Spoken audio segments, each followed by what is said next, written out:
All right, ladies and gentlemen, welcome to the Red Tag Podcast. It's me, your host, Chanda, and I'm broadcasting live from Ontario, Canada. And of course, I've been joined by our very own Vakalinda, our very voice that matters here at this podcast. We need a voice to be heard, Oh especially my God. especially big Oh my. lady. We need that lady voice, to put us men in Oh the right direction. well. So yeah, We're here. so Here we are.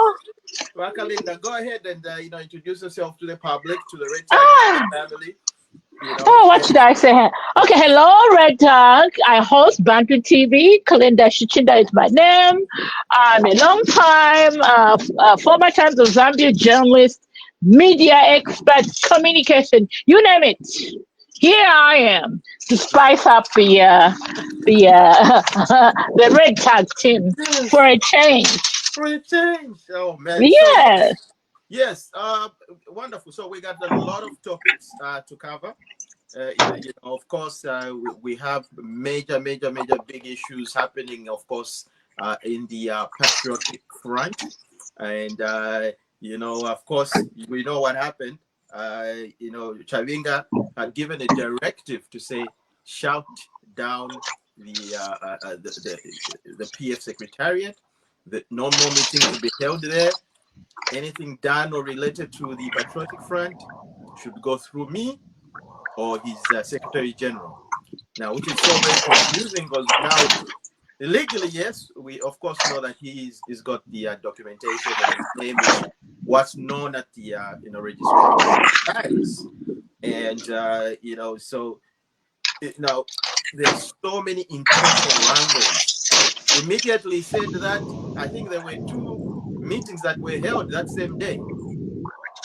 I think about Munduvile, and I don't know with the other person that was there as well. When we saw Banan kind of, yeah, what's happening with the Davis Mwila?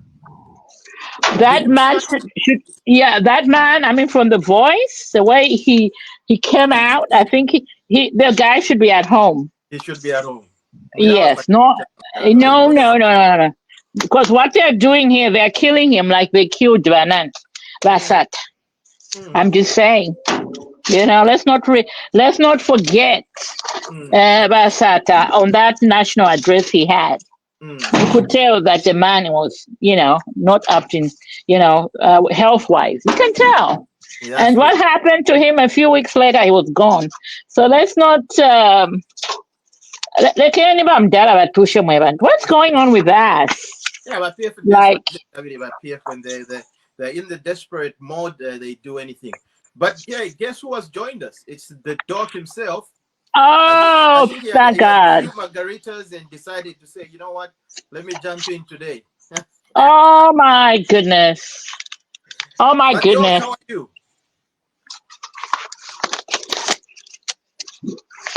Are you there, Doc? If you're maybe you're I'm muted. telling you, I didn't he's hear you.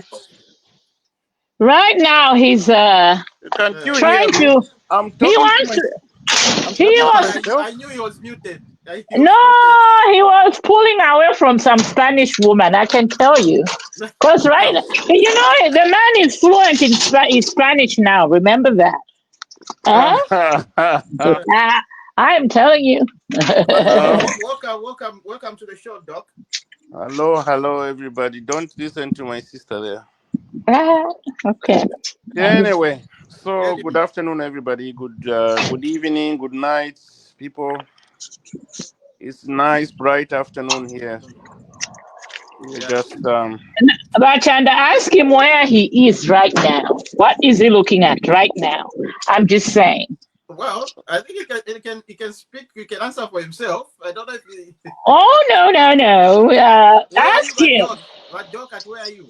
She wants to I'm know. I'm She's in the comfort curious. of my house. Uh, All right she's then. very curious. She wants to know. the I'm comfort curious comfort where of my he is house. right now. He's at the yacht club. I know he's at the yacht club right now. No. so, That's so that's a you joke just for you. found that. But Doc, you just found us when we're tackling the first topic. We haven't even, tackled it yet. We just introduced it. Of course, we're talking about the PF Secretariat. Still open despite Bachavinga's directive to close it, and halt all PF-related activities until further notice. And but of course, we know that right after he made those statements or announcements, we had other political players that were there and they held meetings and they were rallying for the presidency. And I think they are going to hold a convention. I don't know when this year. So that's where we are. There is one faction, PF faction, going for the Luvinda camp. The Luvinda camp, yeah, but doesn't mean that all of them have agreed on this convention of theirs. But anyway, the other thing is about that secretariat. It was vandalized last night, or is it last night or this morning? I don't know. Yeah, I saw that. I think it was today in the morning. I think I don't know what was happening. There was something happening in town today. Yeah, the people went there and smashed windows and furniture inside, and they're saying it's UPND people who have done it, but you can't know with all these factions of theirs amongst themselves. Any one of them could do that.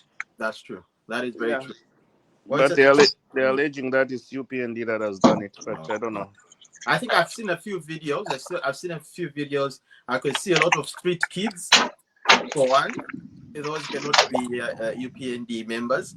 Most of them are just unruly street kids. Most of these junkies. And you know how it is. People want to take advantage of the situation.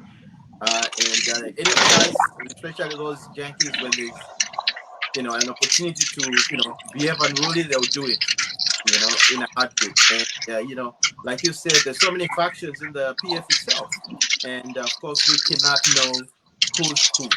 And UPND members are for the most part, very, very. They follow what the leaders are saying. And the leaders said no terrorism, no violence, no unruly behavior, and that's a directive from the commander in chief. Rakalinda, what do you think about the whole situation here? First of all, I'm confused. I am so confused right now. So, I mean, first of all, I'm disappointed in one individual who seems to be a front runner, and this is by the name of Munduvile. Munduvile is a lawyer. Okay, so right now he knows who's in charge of the PF legally. And there's no doubt, everybody knows the person who is in charge of the PF, who has, like he says, let me quote himself, Chavinga, he says he has the Lugwalo, he has the document stating that he is the rightful owner or president of the PF, and him and his Secretary General, Bangona, they have the right to make decisions on how the party needs to move forward. So we saw Chavinga making an announcement. Was that Thursday? God, I can't even keep up with the PF. So he made an announcement this week, stating that there will be no meetings to be held at the PF. Only his camp is, has the right to do that. The moment he did that, what did we see? Brian Munduvile, a lawyer. Okay, he's a lawyer. He abrogated the rules of the land, paid people to go over there and held meetings. So what does that mean? I mean, he's a lawyer. Shouldn't he follow what the rules are? Are those people still thinking we are still in the PF era where they could do whatever they wanted to do at the expense of the law? That's one. Two, Makebi Zulu. Makebi Zulu in his... It's called Malukula. Okay, I've changed it. Malukula, yes, like I said last week. Malukula Makebizu. He flies from South Africa to announce that he's going to be on the ballot. Mm. In the meantime, we have Valungu still in the mortuary. He's rotting. I mean, what is the? Where is his moral compass? Why are you holding that? Because basically, what he's doing, him and Esther Lungu and all the Lungu, family, they are holding that body to hostage. And we know, and he came out and said, he announced Mm-hmm. that, he's coming if he wins the elections next year. He's Mm-hmm. going to release all those PF people that are in jail who have been convicted for corruption and all other nonsense that they have been doing in the land of work and joy, Mm. which is Zambia. So right there, it's telling you he's bringing Katarism back, and That's also he's a lawyer. He's a lawyer. So they think for themselves, they have a set of rules that they need in Zambia to conduct their businesses politically or personal. It's scary for me because are we gonna go back to the days when people were being beaten up in markets for wearing the color red? Are we going back there? a good question. You know, so That's $1 million question. Before you yeah. So continue, anyway, Linda, go ahead. we'd like to just Uh huh. we'd like to invite. I'm sorry, welcome Oscar Mwanza who's just joined us. Mr. Mwanza, how are you? And how are you doing? How's the I'm weekend? I'm fine. How are you? Thank you very much for How joining. is everybody? Oh, we're doing We fine. are fine. We are doing fantastic. You're doing fantastic. Yeah. Muchilibulelo, Sha. Wait for we have moved on. When we have moved on, darling. We've got bills. We have bills to pay, but nay. We've got bills to pay. We moved on.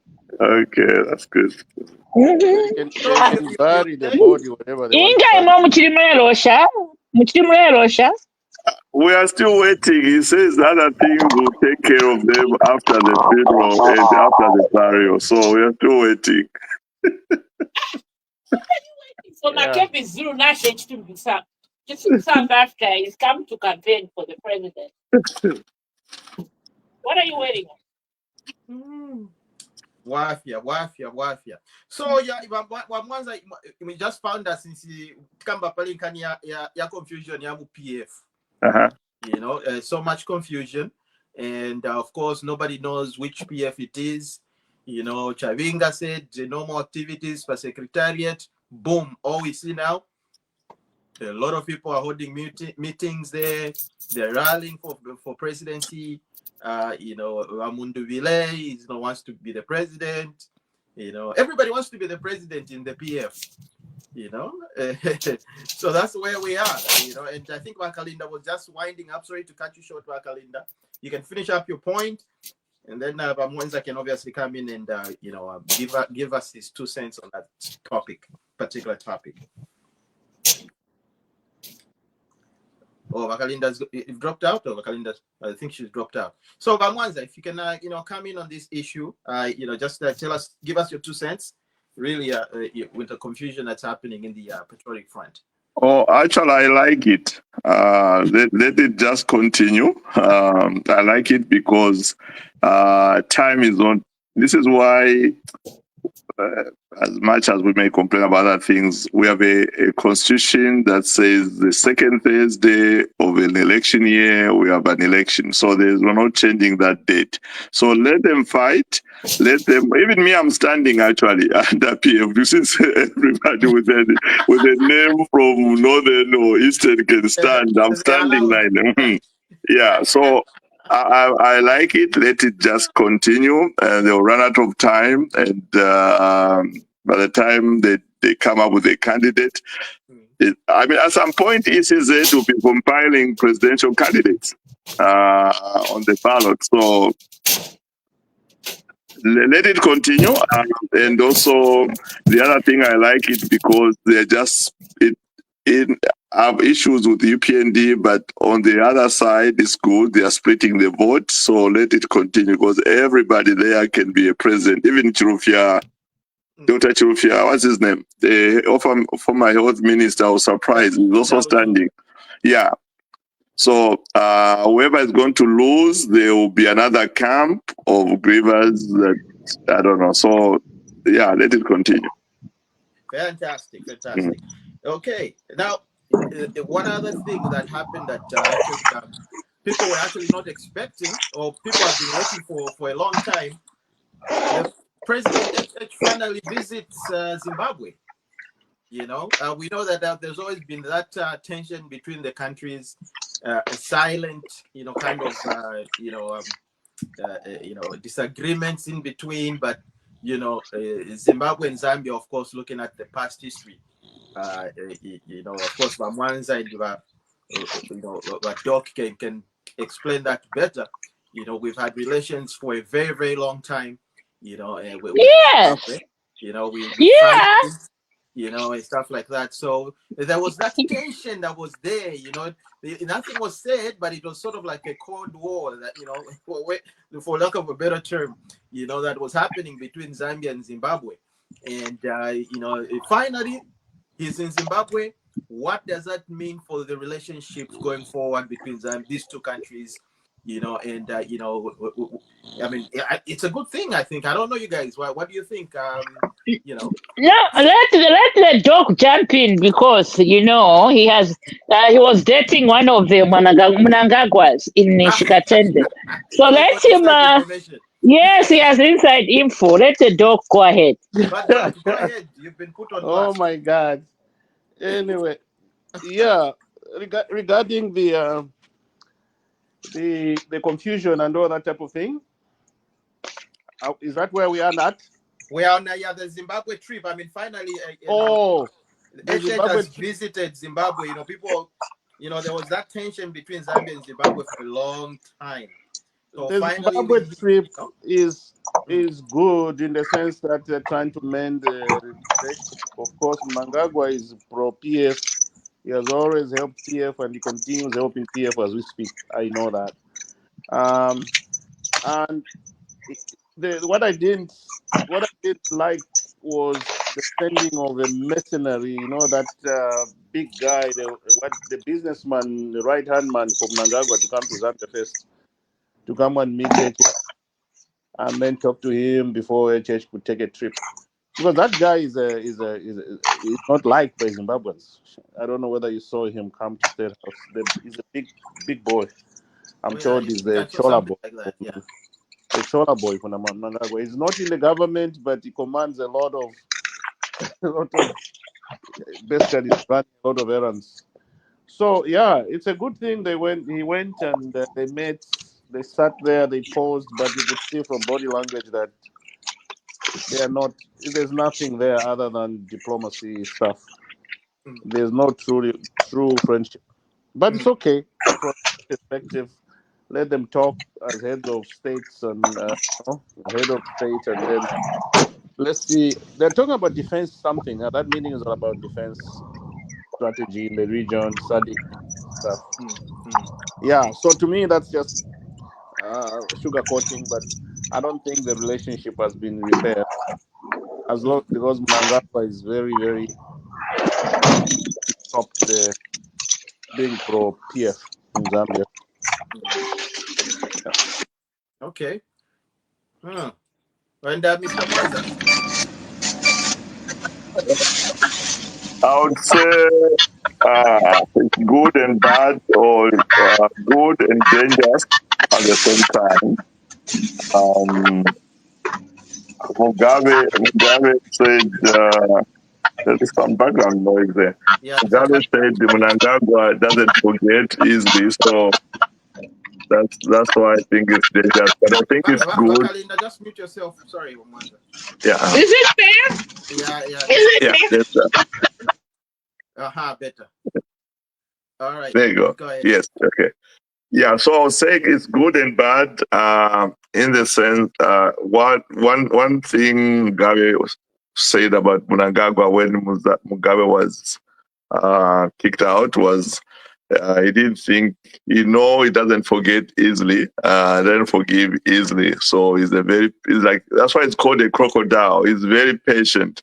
So what is behind Mnangagwa's scheming, we will never know. But I think for two countries, I think it is a good thing for trade. And also Mnangagwa, I think, has been playing the big brother. I think HH gave an example of those helicopters. One of them was in Zimbabwe. He has been cooperative. And I think one time he also sent Imenda to go and complain that the most Zambian people are running away from law enforcement. They are using Zimbabwe as they're running into Zimbabwe. So I think he has been a good brother there. I think to win HH's heart, but again, a crocodile is a crocodile. And also the other thing, I think we know Mnangagwa is PF, or ZANU PF is PF. So with the election coming in Zambia is also good or methodical on the part of HH to try to start making amends with our relationship with Zimbabwe. So personally, I raised some my eyebrows, but what do I know? Kalinda, what do you think? Do you still hear the noise? No, the noise is gone now. It's okay, great. Okay. Well, here's where my thoughts are with that too. Just like Mr. Mans just stated, I have two thoughts on that. So one, I think right now Zimbabwe needs Zambia more than we need them. Why do I say that? Zimbabwe is importing at least $430 million of our products in trade. What are we getting from Zimbabwe? Just under $200 million. So who needs the other more? Zimbabwe or Zambia in trade? Yeah. So, and then the most important thing is the Kariba Dam. We need to equally share that water. And I don't know why. I mean, we tend to use more than Zimbabwe, so we need to, mend, like Mr. Moses stated, our relationship. We need to mend it. Okay? And then when it comes to these PF guys who are running into Zimbabwe from, law enforcement, and then embarrassing us, people like JJ Banda, and this other one with NAB, who is in going through the court processes. This why me? No, so there needs to be some diplomatic, discussions there. So him going there, great, but I think let's not sleep on our laurels. Like somebody said, Mnangagwa is a crocodile, but he also, let's not forget that half of his relatives, they're in Mumbwa. They're big farmers. He's got strong ties in Zambia. Yeah, so and then he went to school in Zambia, from Mumbwa to Yunza. So he needs us more than we need, because if he messes with us, his bululus will be messed, and then his bululus have said, no, we are Zambians. We don't want to go back to Zimbabwe. Okay, so there is where I see that he also needs, even if he's a crocodile, he needs us more than we need him.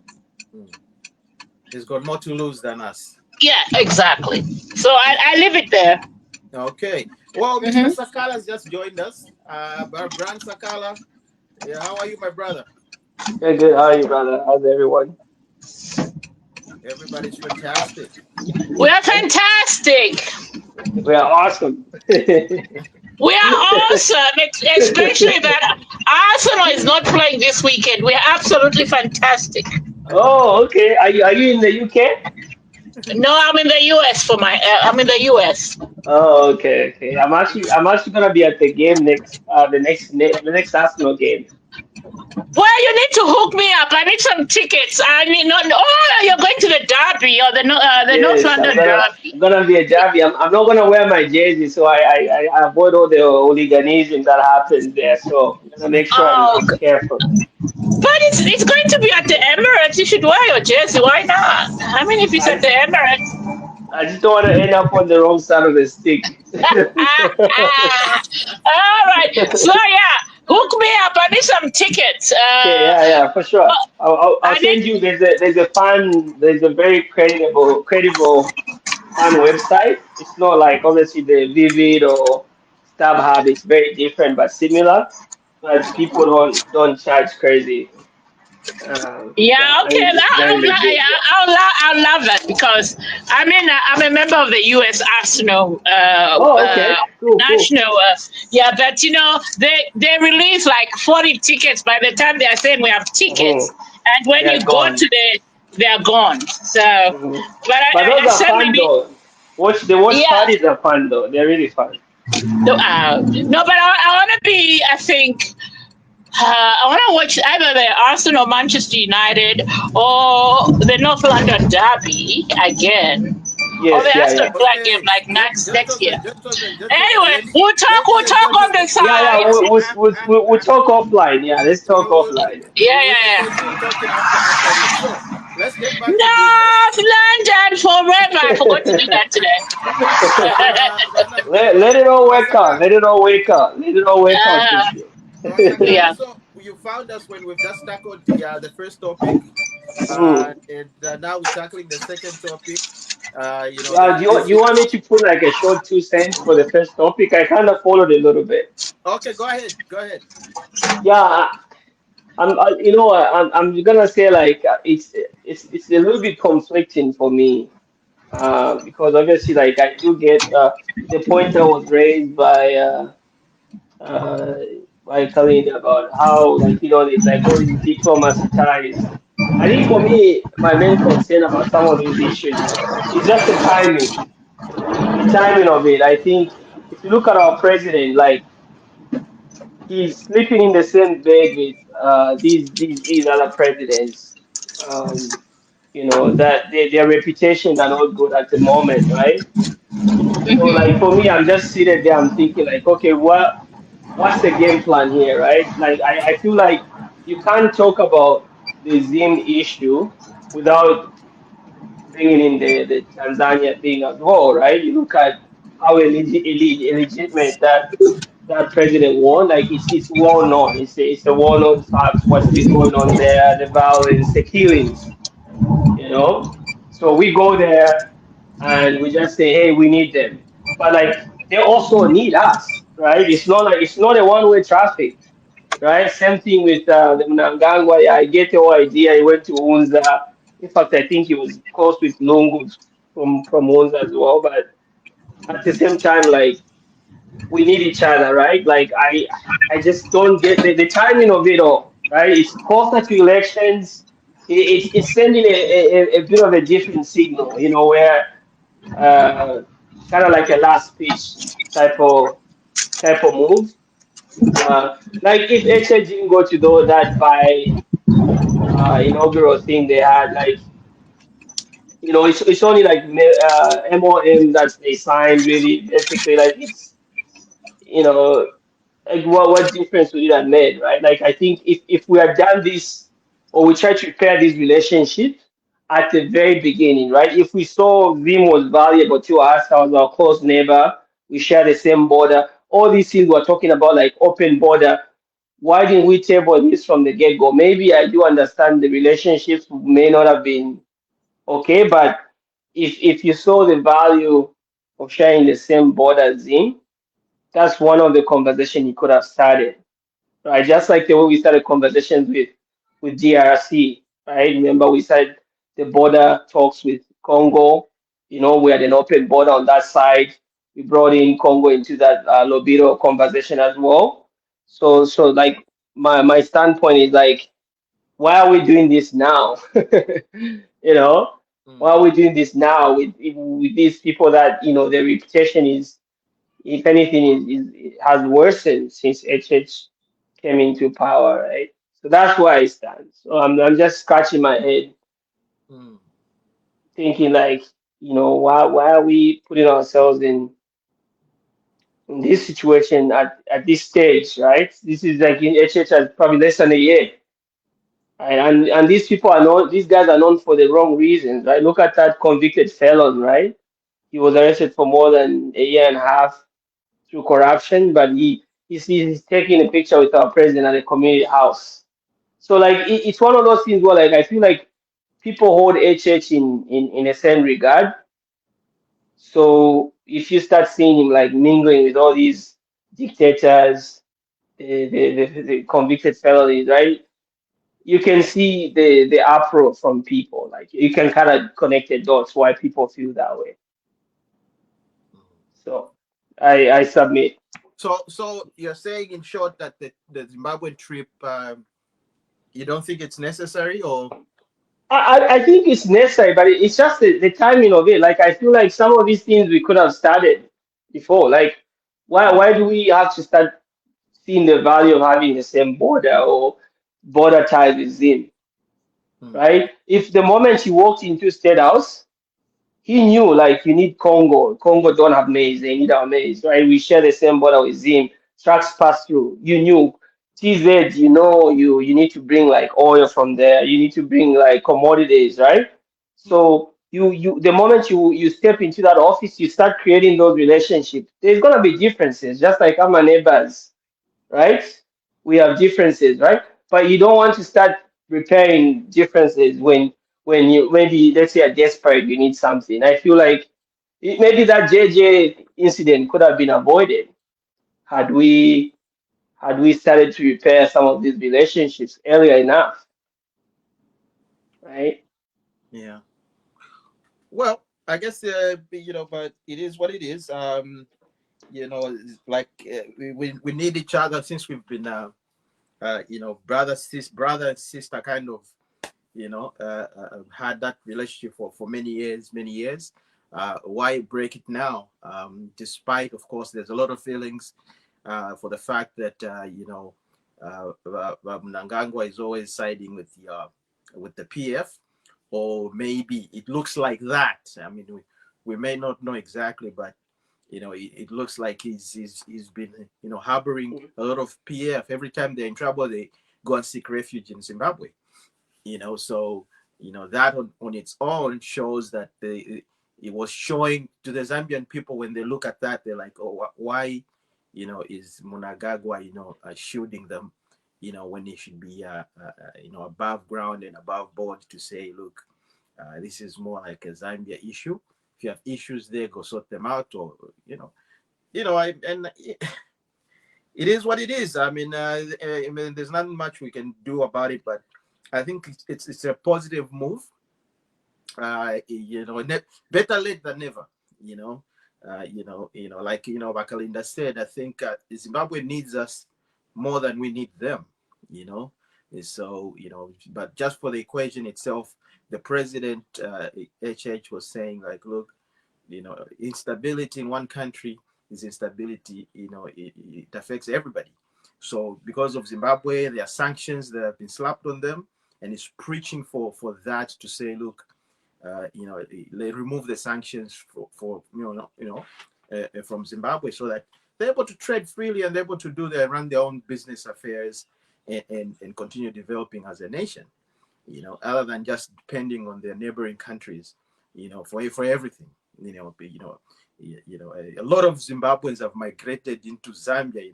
There's a lot of Zimbabwean, and everywhere in the world now. I mean, but few people are remaining in Zimbabwe. So that on its own, I think we need to tackle the Dangote issue. Dangote, what's his first name? Alika. Okay, before we go there, Uh-huh. I need to say something. Go ahead. On this Zimbabwe issue, I Uh-huh. think that a lot of people are missing. Let's also remember that right now Mnangagwa is a SADC chairperson, right? Mm-hmm. Heads of state chairperson, and then HH is the immediate chairperson of SADC. Let's just put that into this whole discussion. Mm. That's another perspective I believe to look at and think about it and let it marinate. Maybe he went there as the immediate chairperson of SADC, and then Mnangagwa is the current SADC chairman. And one way or the other, the two have to meet. I understand. I mean, the timing raises issues, but like Patricia says, it is what it is. But let's throw that in. That that SADC thing could have a hand in it as well. Mm. It's not just them two meeting just because. So Okay. I think there's more to it than the eye. I leave it there. Okay.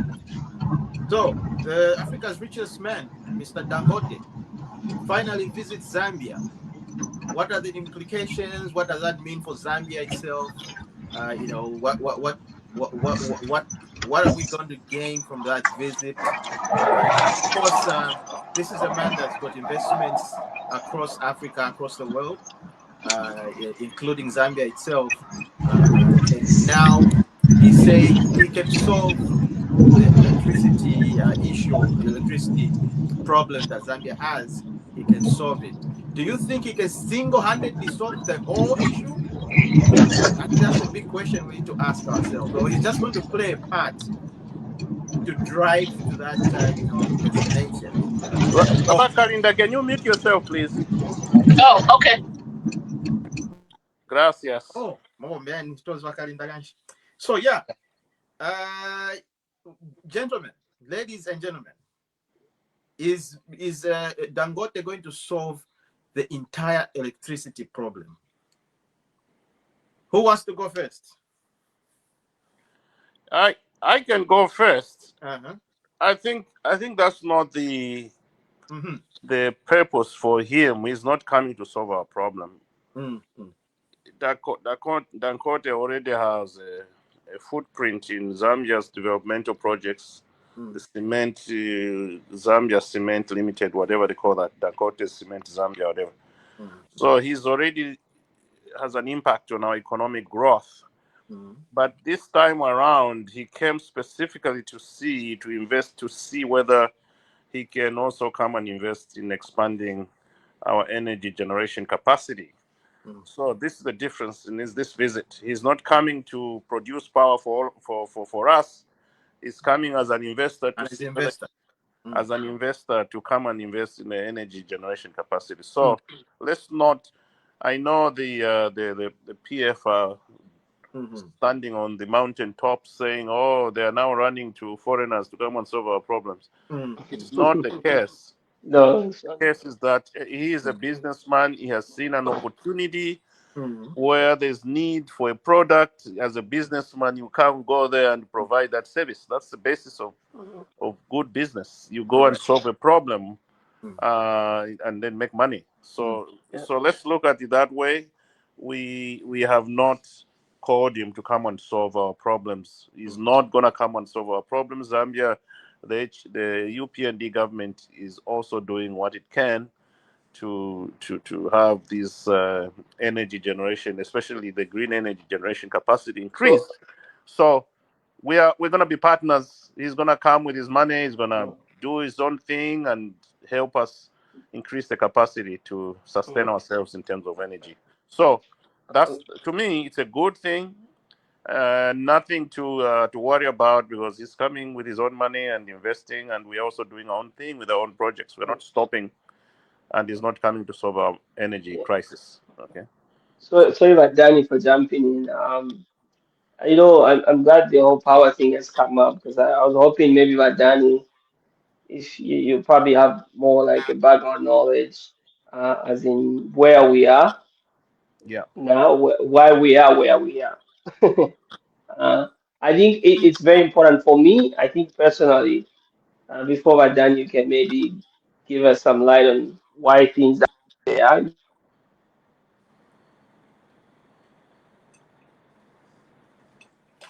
Hello? Was it No, cut off? no, but No. Danny, I think he's asking you a question. Oh, he's asking me as where we are at. At why are we where we are? What happened? Oh, Why? I mean Can you? the president has explained this in white Hello? and black before. It's because Hello? hello, can everyone hear me? Yeah, we can hear you. Oh no, what I was yeah. So basically, yeah, my thing with all this is this. I don't know if my stance on this is this, right? Yeah. When we first had this power issue, if you guys recall, when we had this first power issue, um, we resolved it, right? Maybe what Dan can also tell us how we resolved it then. But I think what bothers me the most is how we jumped the gun, right? We jumped the gun to make it seem like this problem is gone, done and dusted, right? Without even putting into account all these other things like maybe exports, imports, the grid, the ever-growing population of Lusaka, for example, maybe the maintenance effect, and let's not forget the drought as well, right? If you look at HH's cabinet, there's a reason we have all these like green economy ministry, all that stuff. So, like, I still can't believe that after we fixed that problem temporarily, we didn't explore other avenues of like kind of like a contingency plan. We just use it to gain like a political mileage and just throw things like, hey, this is a thing of the past. So like that's what bothers me the most about all this. I don't know if maybe it's too much of a reaction, but I thought maybe the group could could maybe share more on this, because I think accepting the problem and letting people know it's a short term and this is a good time to start doing other things to stop the issue coming back was the way to go. As now it's too deep now. Like it might even affect like how many people vote for us, right? So I think I get what you're saying. Brian. The issue I think here is we Zambia. Of course, we know we've been relying on hydro. For the most part, hydro has been our key source of energy. And you see, Kariba Dam was built, a long time ago when the population was small, and there were no plans to say, well, in the next coming 50 years, okay, what's going to happen? There were no long-term plans. All we had is just Kariba Dam, hydro. We got that. Yeah, I mean, we all know we are in a, strategically located in a good hemisphere where it rains all the time.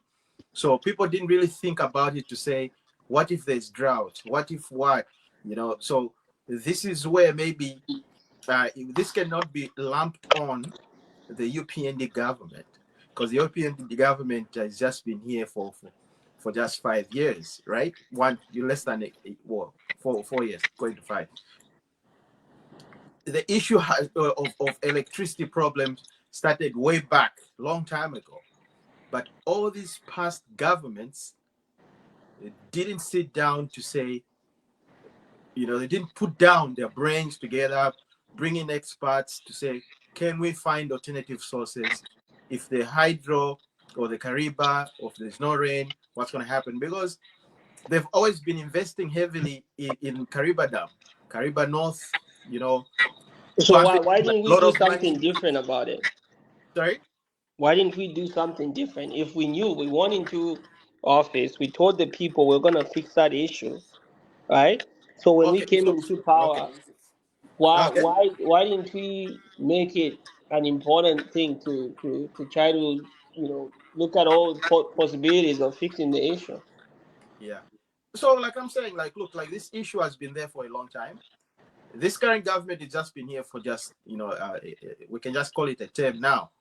Mhm. And there's no way, like, these are huge, projects that cannot be done in 5 years. Okay, See? what you feel like our president said he's failed in this sector. He himself said that.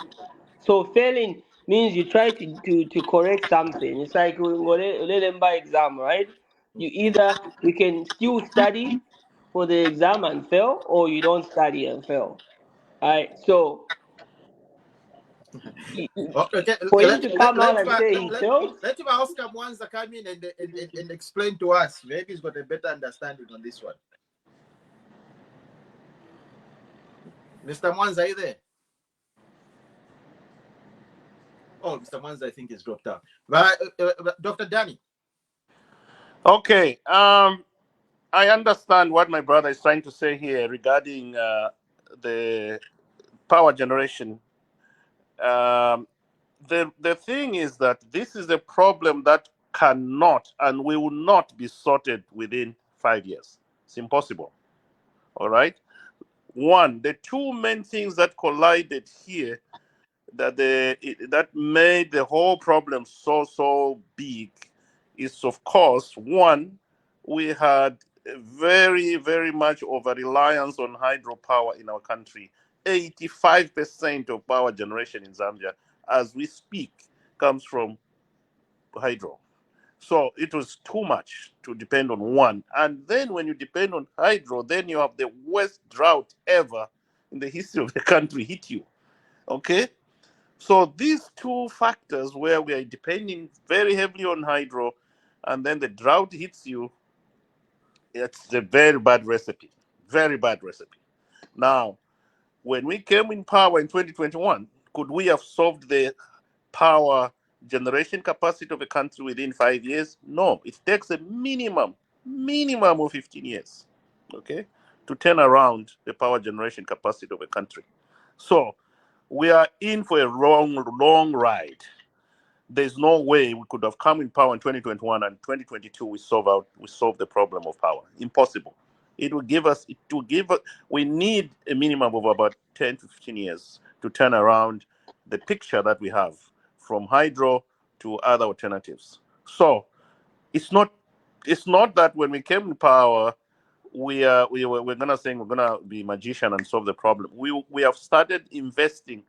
There are 68 projects as we speak right now. 68.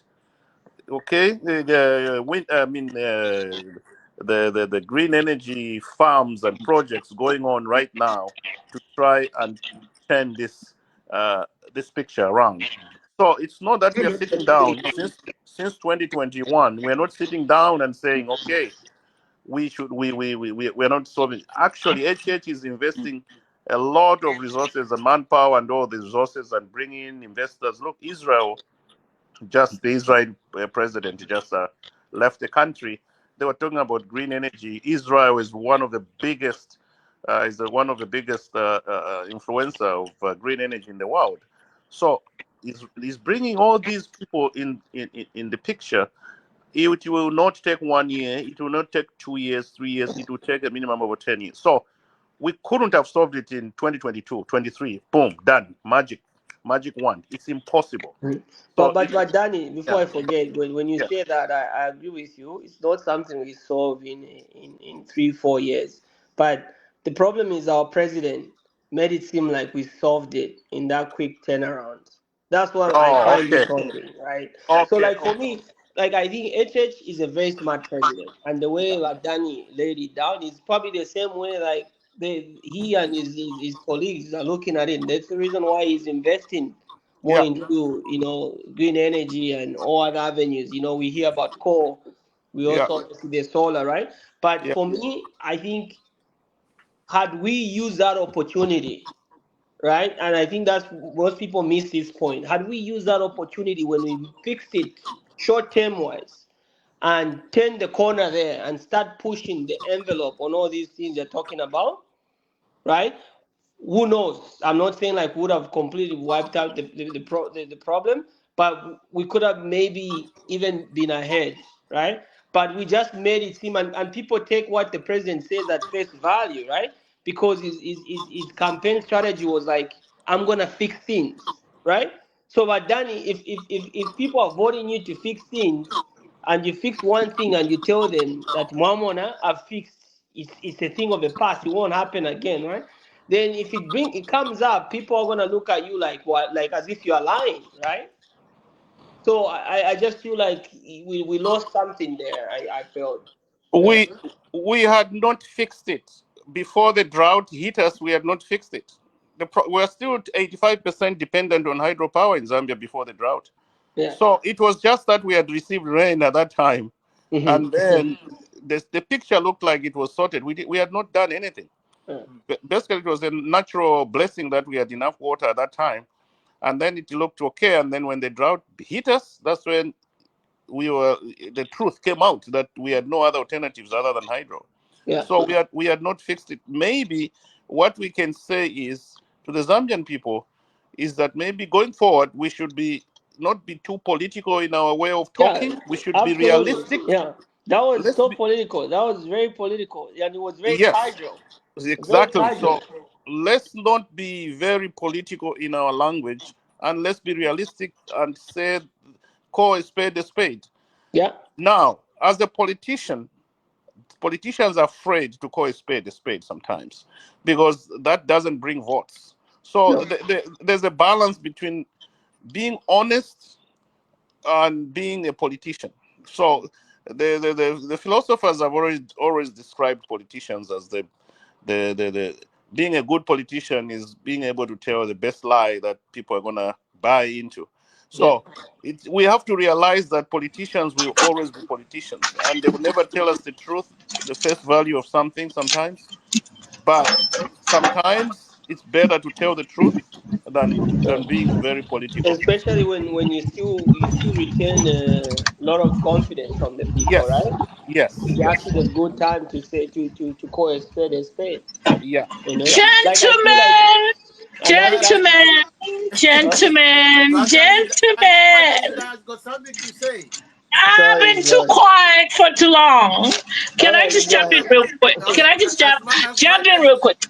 okay, as much as Brian was bringing up some points, and Danny, Uh-huh. let's hear from the lady herself. I'm the lady of reason. Oh, Okay. So, and I love numbers. Okay.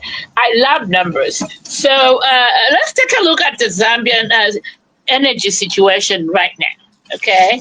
So, Zesco is producing about just under 1,000 megawatts daily of the power of our power needs.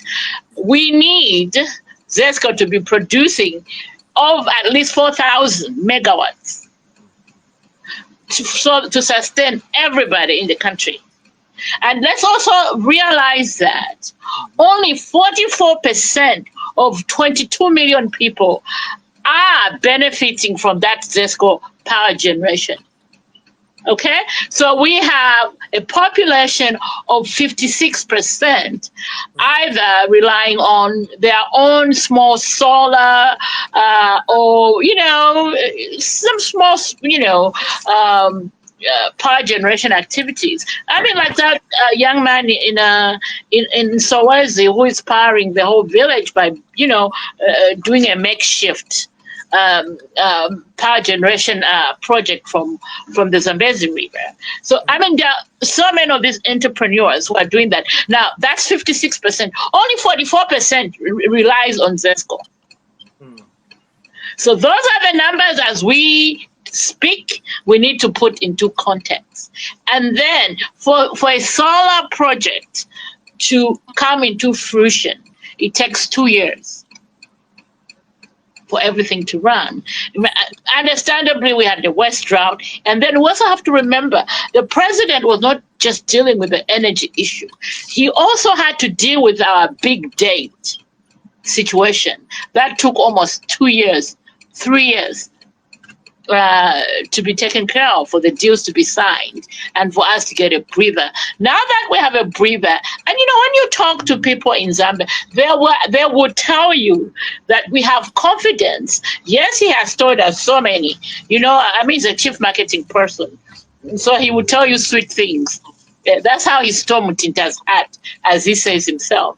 So, but the people on the ground, they are telling us that at least we know there is something, there's hope. Or as the founding president used to say, there is a light at the end of the tunnel. So they're not just sitting on their laurels, they're doing something. So people can just, I think by next year, if we get good rent for this year and we have better water, allocation with the Zambezi River Authority in Kariba, we should be somewhere. Yeah. And we have a lot of solar farms coming into. Yeah. Yes. Yeah. So there's a lot of projects happening in the background. So Yeah. I think the bottom line is this: the good part, the current government did not fold its arms and say, "Oh well, what else can we do?"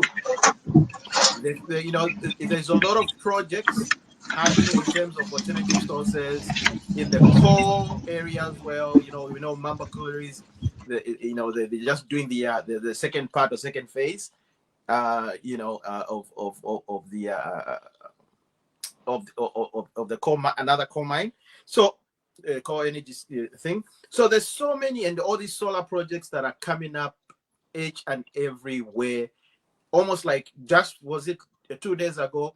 I was seeing Zesco themselves. They were I think they're about to commission another 50 megawatt solar plant. So Zesco itself as a company, they've started to invest in alternative sources. So there's so many projects, and if you hear the president's language, he's always talking about coming in energy. As an investor, he's always pushing that agenda to say, if you want to invest your money, invest it in energy. We'll provide you with facilities. And the problem is, like, all these things you guys are talking about, these are great initiatives that will ultimately solve the problem. But the problem again is, like, the communication team. Like, we can't really communicate these things properly to like a layman or like just a regular Zambian to understand all this. Okay. Right? We just let them just say as if we're not doing anything. Yeah. Well, here's the thing. We've got somebody who's just joined us. Wasim Konda. I think maybe the power come now or what? Talking about Zesco, because you're telling me there was no power. So, Mr. Simukonda, what's happening in Zambia? Thank you. How are you, everyone? Long time. Go ahead. Yeah, we're all good. We're all good. Everybody's fantastic. Everybody's enjoying their weekend. Yeah. And they've just come at the time. Thank you very much. Talking about energy. And I believe you told me that you haven't had power for the last 2 days. Okay, thank you very much. Not really 2 days. It's I think the power went yesterday around 18 hours, and then it came this night 21 hours. But also it's just coming. It's on and off. So I think today, the Zesco, they sent a message, I think yesterday, to say today they were calling maintenance. I think there was a problem, I think, about I don't know, since Len started. So now I think there was something they were working on, I think, on 2 districts. So that's the reason why we had no power. So the power was supposed to come around 18 hours, but it went up to 21 hours. So that's why we had no power from 18 hours, which is 18 hours was a road shading. Then in the morning, that's when they are doing the maintenance up to 18. This is when the power has been restored, but also it's just coming, it's on and off. Sound coming from you or Vakalinda? There's a beeping sound. I am muted. Oh, okay. Maybe anyway. It's okay. Go ahead, Basum Konda. If you can just give your submissions. We've tackled we first started with the PF confusion. the visit. President HH finally visits Zimbabwe, and we were just talking about Dangote's visit as well to State House, and that's where even the issue of energy came in. So you can pick whichever topic you want to tackle and put your 2 cents, and that would be great. Oh, I think we spoke too early. He's gone. So anyway, so gentlemen, ladies and gentlemen, well, I think we've tackled the Dangote issue. I don't know if you guys heard about. I haven't spoken on that. I was just giving you the numbers. I haven't. I was just giving you the numbers. So with Dangote coming in, I mean, I see it as he's not going to solve the Zambian issue, but he will be part of. I say he's not going to solve the Zambian energy crisis. Let's just put it the way it is. Is that the man is a businessman to begin with.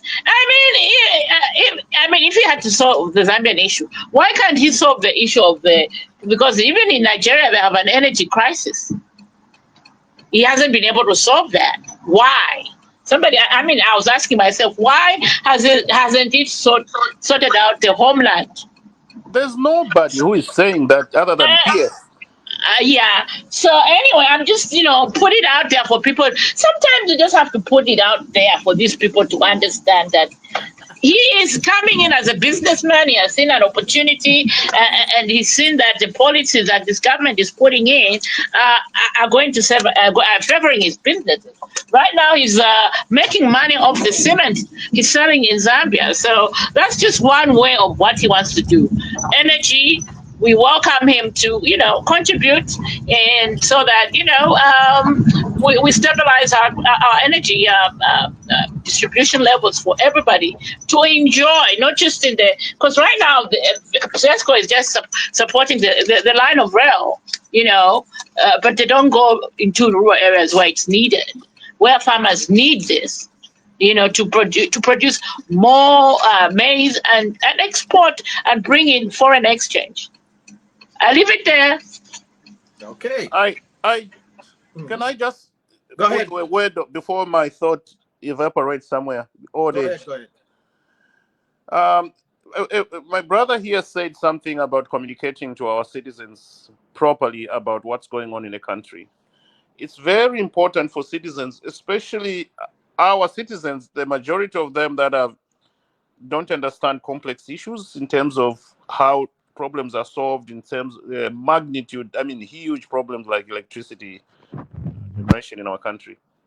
I really suggest, I know some of us have lived abroad for a long time, and whenever there's a crisis in a country or something major in a country, for example, when there was a huge snowstorm in Canada at one time in 2001, 2002, somewhere there was a deliberate program, because so many things were destroyed, the power lines were destroyed, and there was a lot of stuff that the government had to do. They started running a program called Powering Canada Forward. Okay, when they said what the government actions are there to secure the whatever. So that program ran every week, and they were bringing experts explaining what the government is doing and all that until the crisis ended. So we need such type of programs to educate our people. Deliberate programs should be put on radio and television to talk about this crisis we are in, so that we educate the people.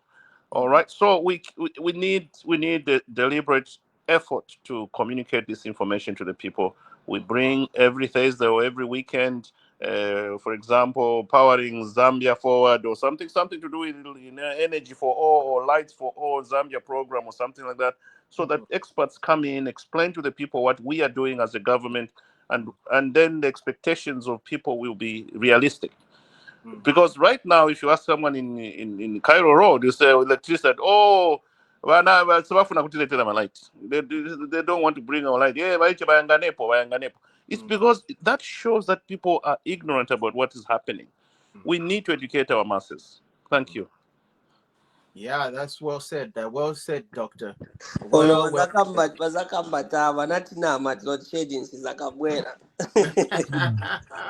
You see, yeah, Yeah. that shows the people are not understanding the Yeah, whole problem and how that's we the can thing. solve the problem. Mm. Yeah, we have to do a good job at like communicating. I think that's where we are now, because Yeah. we can't, like, if I always think about Dorothy, if Dorothy was a government spokesperson and all these initiatives that Danny brought about, Mhm. oh my goodness, like PF would be untouchable.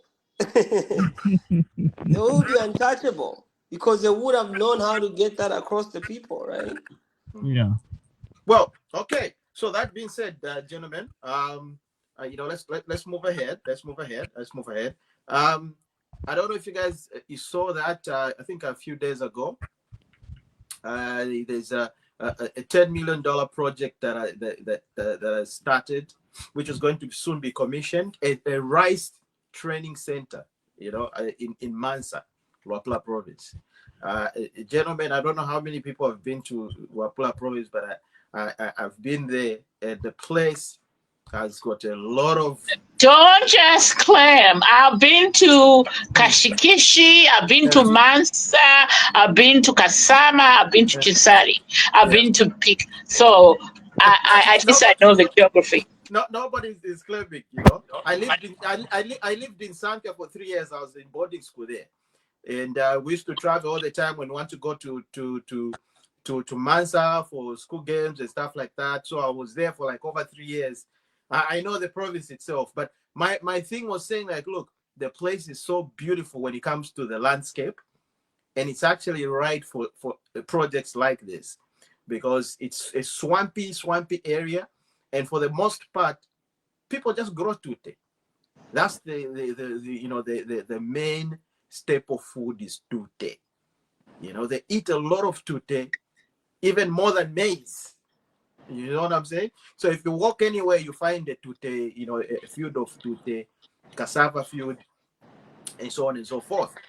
But there's so many swamps, so many wet areas where this will be ripe. I mean, I believe this training center will be dedicated to grow different types of rice seeds, and they'll train the people how to grow rice, which is good. I mean, if there's a center like that, I think there's one program that we did maybe last year. I think I told you, like, when I was reading a book, A World in the Life of China, how they turned China turned around its economy by just using agriculture, and the main thing was rice. And right now, as we speak, they've got over 1,000 varieties of rice. Imagine 1,000 different types of rice. Me, I didn't even know that you can have such kind of the varieties. So this will be a center that's going to, train individual Zambians, to how to grow certain rice, seeds to be planted in certain areas around the country. So it's a good thing. It's a good move. It's a $10 million project, and so all these things are, I think, are quite news. To be honest, if you ask me, in the long run, this is going to, build, that capacity for Zambia, not only to concentrate on ubunga, but even just rice itself. Imagine the kind of market we're going to have within Zambia, within the region, and even across, So, gentlemen, who wants to tap in on this one? The $10 million project in Mansa.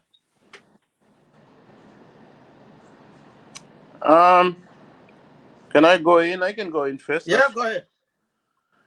Yes, rice growing in our country is definitely, there are parts of our country that are suitable for such projects, and of course, Northern Province and Wapula and Chinga, these are particularly suitable for this type of projects. The only thing is that Mhm. um, I just want these projects, because these projects really involve massive land or massive wetlands. Mhm. I don't want our people, because we are already talking about Chinese people here, okay? Mhm. So I don't want our people to be victims of this type of projects. Mhm. Kafue floods, where I come from, Shikatende, the whole Kafue floods was taken in the PF era Mhm. in the name of rice growing projects, okay? Mhm. it was given to the Chinese by the PF. I was the victim, displaced. We don't have grazing land right now in Kafue floods where I come from, Chikatende. It's taken. Okay? In the name of, was that project ever it done? never took off. The land now belongs to the Chinese people and they are selling to us. See? Now the difference on this one is already up. Okay. The building is there. They're building a theater. Like No. it's already like what I'm this what's happening is that this one they are building it's a training center. It's not really, these are not rice fields or whatever. Or even compensate, they've given them land as well for rice fields to grow rice. I think they've given them how much was that? How many hectares? Okay, so that is a training center. The people from all over Zambia will be going there to be taught how to grow rice and do that and that and that. What I'm trying to say is that let's not victimize our citizens. I've seen it happen in Kafue flood under the PF. People were displaced. No, we're bringing rice growing thing, and these guys now they have built the secondary school there, Chinese secondary school, and all that type of thing. They are not anything to do with rice growing. So very cautious about projects that. So I think I hear what you're saying. You're worried about displacing the local. Yes. In the name of rice growing doesn't. It requires a lot of land. Okay. So let's be careful. Let's be very careful. So, let me just before you come in, let me just give you just an update on that one. They are saying the upcoming facility will encompass about 6.5 hectares of rice production fields. 6.5, that's good. That's a training center. That's okay. And a renovated 10,000 liter water reservoir, modern electric center, and all that stuff. So I think that's what they've given them. And 10 hectares. That's a very small piece of land. Yeah, it's not that. So 6.5 hectares. Yeah, that's good. Yeah, I don't know what the PF gave in the whole Kafue floods. Yeah. You go to Shikatende. Where's my sister? My sister is where is she? This is where we used to send our animals for grazing. It was communal grazing land. We no longer have that. It's all given to the Chinese. I agree. I'm from Shikatende. I've got 2 legs in Lugwalo and Shikatende. Yes, that's happened. Yeah, it happened. Oh man. So that land, we used to go there, take our animals. The whole day will be just gallivanting around the Kafue floods. But now you'll be shot dead if you go there. The Chinese will kill you. Yes. And there's no rice fields. There's nothing. There's no rice there. They got it. Saying, there will be rice growing scheme. So this training center they are building is good. They will teach Zambians how to grow rice. That's fine. I'm okay with it. But when it comes to start grabbing land, it will say, now we want to start growing rice. Here, get out. No, I'll be against that. Yeah. Okay. Mr. Sakala. Kambankoni mdala. Brian. Are you there, Brian? It looks like Brian is stepped out. So, Vakalinda, what are your 2 cents on this issue? I know you were. Well, I mean, for me, here's what I'm saying. It's a good thing. Let our people learn a new skill of how to grow rice so that we can move away from this dependency of akabunga. All right, so it's a good thing, and I hope the people who be trained will be also trained, not just growing, but assist them in acquiring land so they can grow this rice. Like we say, it's not just Northern Province. The people in Western Province are doing it right now. That's good. So I mean, it's a good thing, and hopefully, it kicks off, and our people, especially in Northern Province, where they have this swampy area where it's good for rice growing, really take this up, and it takes off for the for the sustenance of the country. That's all I have to say on that one. Yeah, that's fantastic. I've never been to Western Province, but I think the landscape is similar to Luapula Province, I think, as well. So, these two provinces, I think these kind of projects, I mean, if they're doing it already in Western province, that's good. We've been doing it for hundreds of years in Western. They've been doing it for 100. Haven't you gone to markets? Rice from Mungo rice. Mongo rice. Yes, very great, and we sell it. What we want it to happen is you go and find it properly packaged and distributed, and we start exporting at a larger scale. I mean, I know it's been happening, but I think we've been doing it at a small scale level. No, rice production is for internal, just local consumption. You cannot compete on international level with rice production. Impossible. We can't enter the international market with the right facilities, with the right training. It's impossible. They are big producers. In India produces excessive rice that they just throw it away sometimes. So there's no way we can talk about international exporting one. Let's feed our people. I think this is good for our people's local consumption only.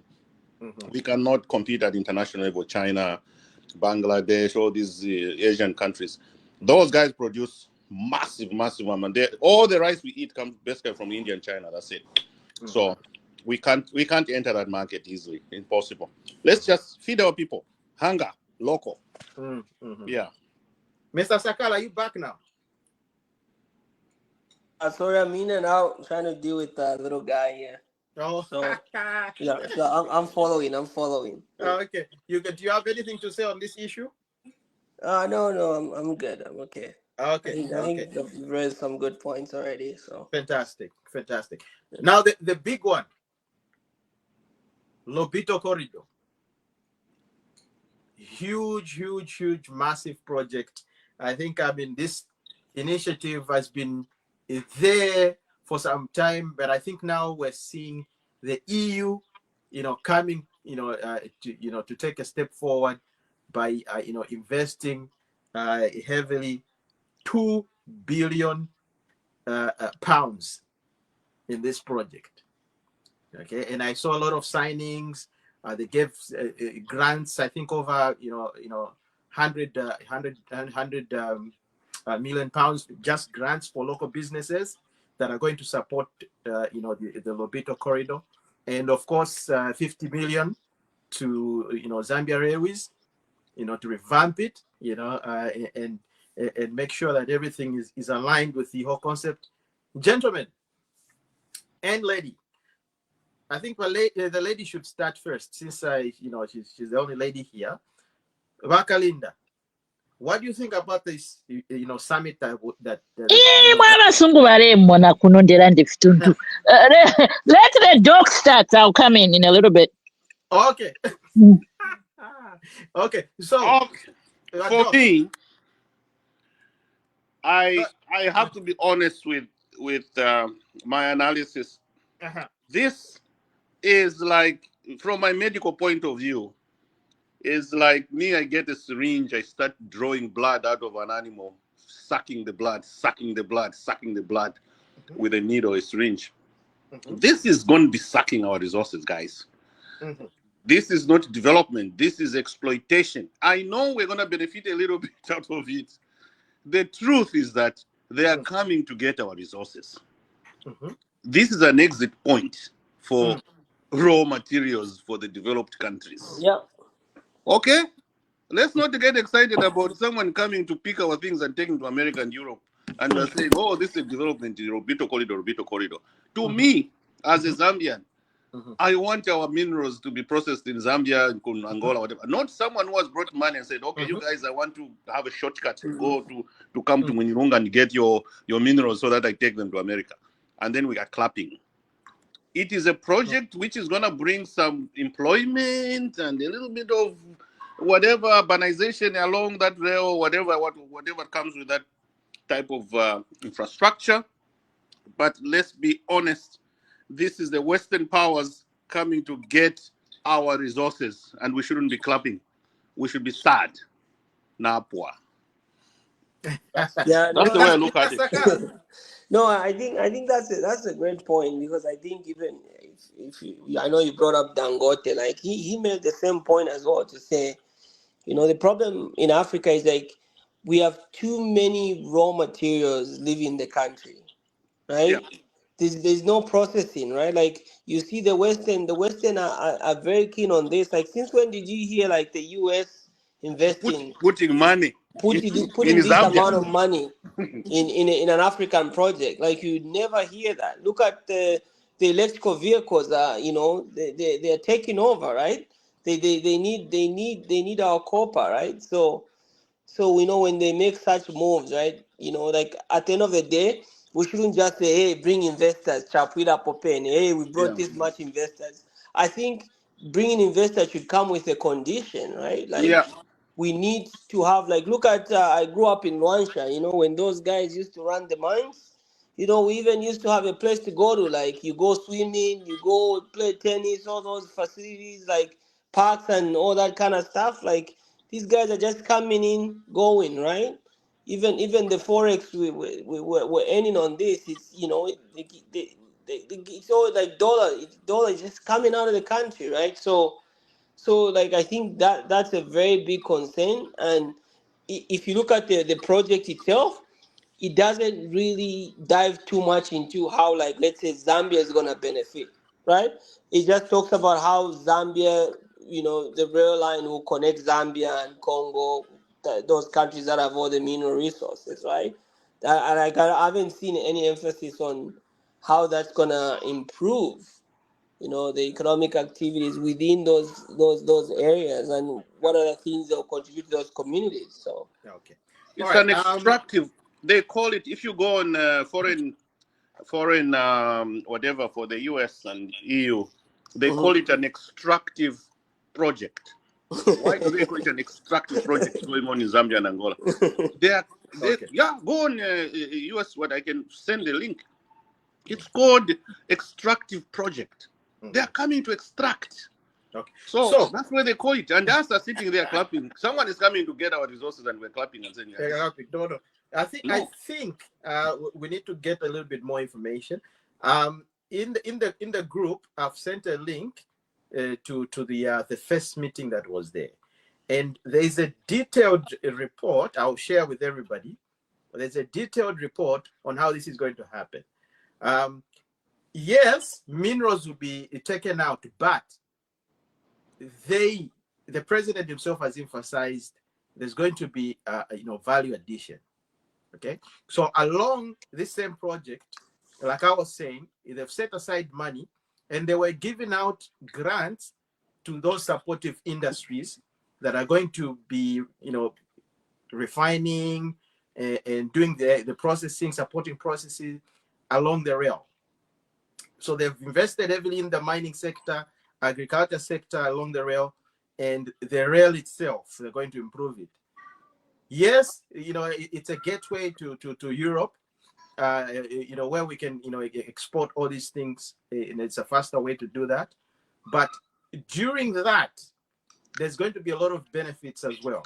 And here I'm going to play the devil's advocate on this one, because I was actually reading. I read about it, and I actually watched the. You need to watch it. I think it's about an hour long. Watch it, and this is just part one. There's going to be another meeting as well, second phase and third phase. They're going to explain further, how Zambia is actually going to benefit. I think that's a question, Brian, you brought out to say, what are we going to benefit really? I mean, is it just boom, putting minerals on a train and boom, it goes? No. So the agriculture sector is going to improve, the mining sector itself, the processing centers, they're going to invest heavily in those. And Zambians themselves, Zambian-owned companies have been funded. They've been given money, to be able to facilitate all these, things that they would need, in case they need to process this, they need to process that, they need to do this. So funds have been set aside for that. So as much as they know that they're going to get, minerals, they also know, because it's going to be a yin and yang kind of relationship. Some benefits are going to, come from us. they're going to get what they need. We also have to get what we need. I think it's going to be a fair exchange of knowledge, technology, resources. It's a partnership. And you know what? The president is always talking about partnerships. He's not emphasized himself. He said, look, we need to change the way the old system used to be. Back in the days, it was just Africa was just known by Europe as a place where you just go get minerals. That's what it is. So this time around, that's what I'm saying. I'm going to share some documents. I'm going to send them to you so that you can read what the project is really about this time around. And if you can just go and watch, what the president's speech in front of them, he was there telling them, he was telling them, like, look, and even gave an example clearly about himself. He said, when he was studying for his master's. Can I just ask one question? Uh-huh. One question. The Western world are coming to get our cobalt and copper for manufacturing electric car batteries. Yeah, that's right. Why can't they make them in northwestern province? Yeah, why don't we Zambia and Angola? Why are they getting copper to go and make the electrical car batteries in Chicago? Why? But and we're building our own here. We're building our own. No, we're talking about Lobito. Okay, so they are coming to get that to go straight to the manufacturing companies that in Europe that manufacture car batteries. Why can't we tell them, come, bring your money in Shangombo and in Winilunga, let's make what if you want to work with us. Now what they have done, they build a rail line which is very short. 3 hours. Quick extraction. And it's on just and on the very outside. Efficient. Yes. Okay. On the outside. So, guys, let's wake up. Let's wake up. But like I said, we keep preaching about value addition on this issue. This is an opportunity. I hear your points, guys. We should tell them, come and make a factory in Zambia and Angola. Not to come and get our resources and take them to go and make a battery in Europe. No. That's why I'm saying it's very important that you guys actually watch that summit. Are they going to be making batteries in Zambia? If the answer is no, supportive industries. No, I want car batteries. I think look, the thing is this, like, that's the value right now. That's why copper and cobalt are so valuable. Yes, so right now, and that's why the copper prices are even one of the highest in cobalt is 40,000 per ton. Yeah, exactly, right? So they have so much value for electric vehicle. Electric vehicle. Wherever you go now, it's they even have their own parking, 2030. Yes, 2030. All developed countries will have electric cars. That's it. That's will be electric cars. So why can't we even have an electric plant for cars, for batteries? Yeah. Why don't we work with them and tell them, like, hey, look, you can still get our batteries from our manufacturing industry. We will manufacture the batteries for you, and then you take them. Yeah. Right? Because they know the raw materials they are getting. It's so valuable they're getting. It's a value. They're getting value for money, right? Mm-hmm. You see? We cannot justify this. No. Mm-hmm. This is exploitation. So the point here, you guys, you're against it. Yes. Me, I'm against it. So it's going to do more harm than good. Bashmana, is that what someone you're gets $100 out of your pocket and gives you $10, has that person helped you? No. He's giving me like about $10 and he's extracting $100 out of your resources. No. Yeah. Let's wake up, Africans. And it's the same thing we have already. Look at our mines. How many things do we manufacture from that copper? So you're gonna get the same thing over there as well. And this time, very fast. They want it very close to the port. Very close to the port. And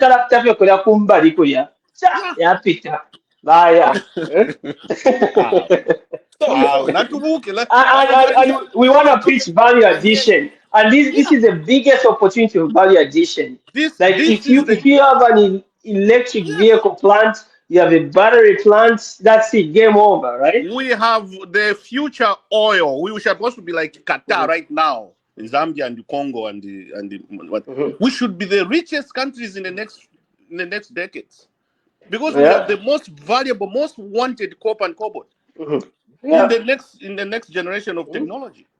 And we're not taking advantage of that, and we're giving it away instead of being the center of production of those. See, even Glencoe, look at all these guys. They're re-strategizing the investment, so they know they are going to fish our raw materials, right? So if you see a lot of these like European, American, investing a lot, it's an eye opener to say what do they really want, right? Because there'll be no more oil, gas and fuel, no more gas.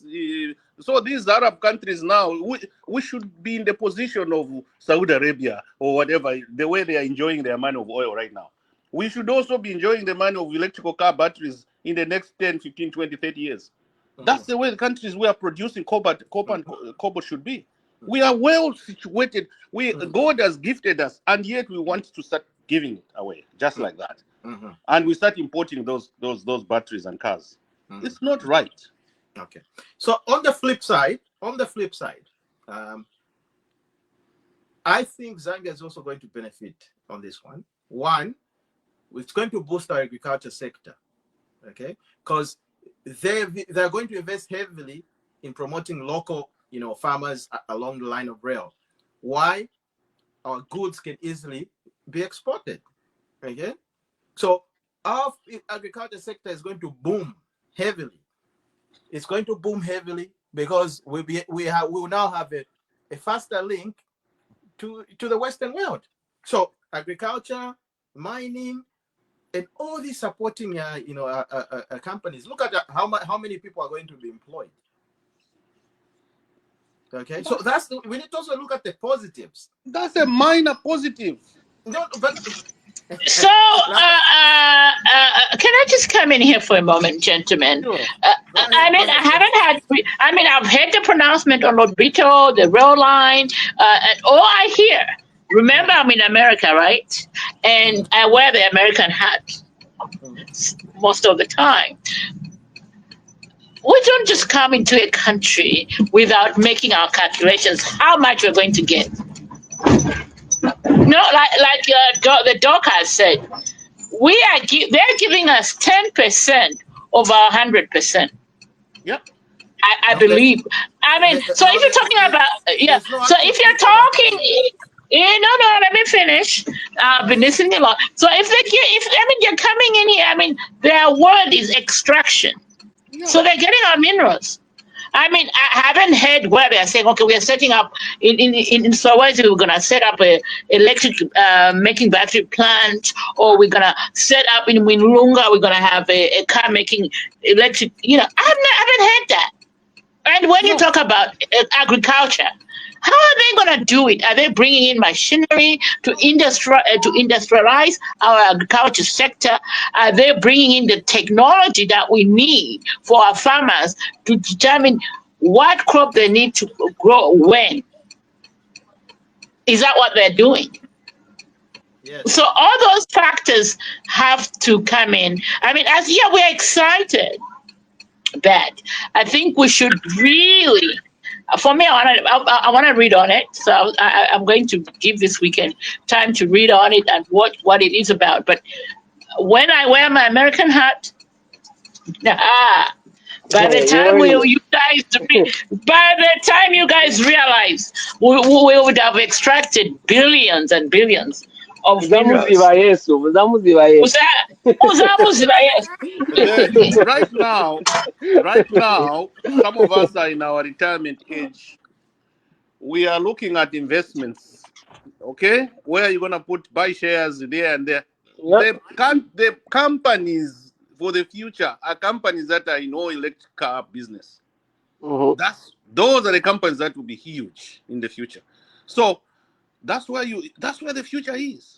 And that's where Zambia should now start putting their foot down and say, here, this is where we're going to be making our batteries and cars. That's it. We shouldn't be giving away this golden gift we've been given by our creator just like that and say, oh, they're going to do this. And no. This is exploitation. There's no way the president of America himself, Joe Biden, would come and you see where when you see an American president visit a site, then they know there's honey there. Okay, Yeah. so You, there's no you you way. see you see what done even I don't know I was looking at some of the stocks in Canada and then I Yeah. came across Jovi X uranium, Yes. Yes. Yes. right? Yes. Yeah. I'm like these guys are coming to they're undertaking these projects, uranium projects, right? From Yes, Africa. and Yeah. then they even have the audacity to appoint one Zambian, Yeah. one You know. Zambian to lead the project, Yeah. and yet everything is gonna go out the window. And then even You know. and do we at value addition? We want to talk about value addition. All these Oh. things are value addition. All these Mhm. things. Why don't we create our own uranium plant? People were buying Yeah. stocks, uranium Yeah. stocks from you guys because you're not doing They said anything. one Zambia Huh? uranium. They're getting the uranium from Zambia, Yes, from they're getting it from Zambia. Mali, and Yeah, come to Canada, and they yeah. make billions of money. They're making billions. Their stock, like natural resources. Obviously, the stocks can just skyrocket all of a sudden, Yeah. but they're gonna be in the money Yeah. big in the money, right? So like we like these are the issues, right? And that's what I was saying. Like that's why when it comes to HH, sometimes like you wanna be different, do something different, right? Yeah.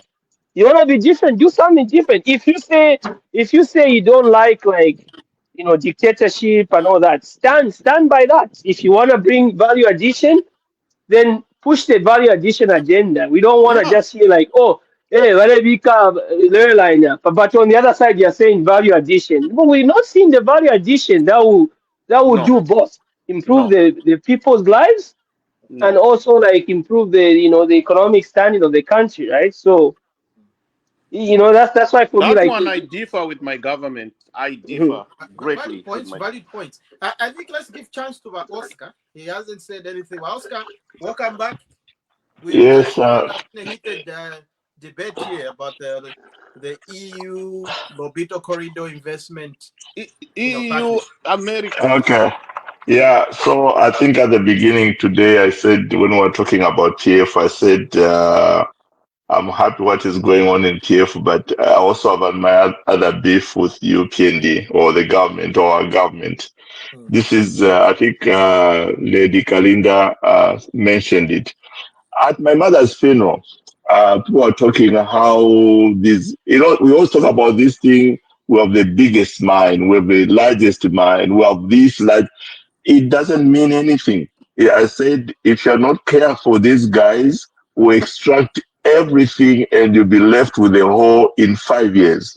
mm, Yeah. Okay, so extracting 3 million metric tons, the president talks about it all the time. mm, It means nothing if you're not going to collect enough taxes, if there's not going to be value addition. mm, I mean, if you've been to Houston, you've seen how large the oil and the tankers that bring oil to the US. You would think they have oil, they have oil mines or drills. No, these guys can extract everything and you'll be left with nothing. mm, Yeah. So, and I think our government is not collecting enough. And as an economist, I can tell you they're not collecting enough. The reason I say so, we've been, forget about this PF left the debt and that kind of thing. I mean, we said we restructured the debt, mm. but we're extracting more. And if we're extracting more, and the copper prices are high right now, but our Highest. yes, but even our currency has kind of stabilized a little bit. But if you are pouring water in a bucket and the bucket is not filling up, what does it tell you? There's a hole Yeah. somewhere you're losing. Mm. Okay. You're breaking out there, once. I think we have lost him. Oh, he's gone? Oh, he's dropped out. Oh, okay. He was bringing out some good points. So I think everybody's coming up with good points, and I think every Zambian it needs to be concerned really Yeah. on this. Every Zambian needs to be concerned. But at the end of the day, I think we need some sort of an explanation or something that's going to explain to all these questions you're raising. I think there should be somebody that should be employed to explain these issues and give a detailed analysis and a detailed, you know, overview on what the whole project is about and how Zambia is going to benefit, and at what levels, our minerals going to be extracted. You see what I'm saying? Like, is there an agreement of how many tons it will be exported as raw material, or is it going to be going out as finished products? So there are questions there. I hear what everybody's saying. There are questions there. But when I was watching the summit, those are the things I was hearing, that it won't be entirely raw materials, but there will be finished products as well. Mr. Mwanza, welcome back. You can continue your point. Yes. So your point, I don't think for now it's raw materials. You know how the Chinese set up these mount facility zones. Yes. Okay, even if I don't know how much we are getting from them, but it also shows you, it shows you that along the way there are some value addition processes, right? So this is a bit of rail we're talking about. There's I haven't heard anything in terms of this is going to be a hub that will be making batteries or car assemblies or processing some of these materials. Even this cobalt, I hear cobalt. I'm not a metallurgist or something like that, but even cobalt, we are exporting it just as like that. That's just raw material, something that could even be processed in Zambia. Yeah, even you look at the whole approach with the mining sector, where we give them like tax breaks, right? Like I would have thought, like, at some point we could have done like a two-way street thing, where like, hey, okay, we know we made losses because of some of the policies that were there before, but also the copper prices are skyrocketing. That's your biggest revenue, right? So you cannot give them too much of a tax break, right? At some point, you have to fall into a windfall tax. If you're really pushing for the economic turnaround and benefits to the people, like, you can't give these guys too much of a tax break.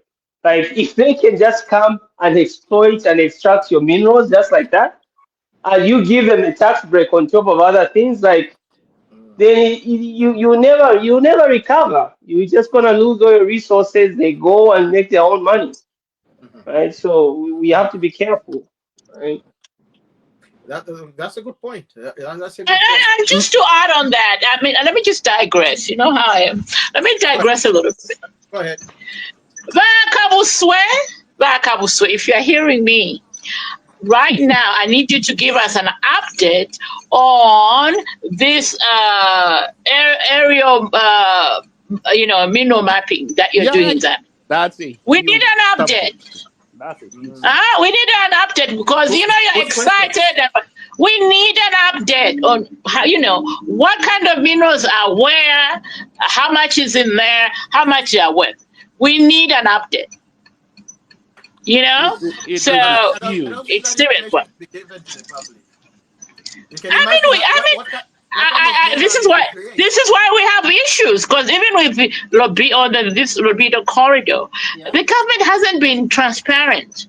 While you're doing all this, explain it to me, what benefits my cousin in Shikatende or in Lugwalo is going to get from this Lobito corridor. Explain it in a very plain language.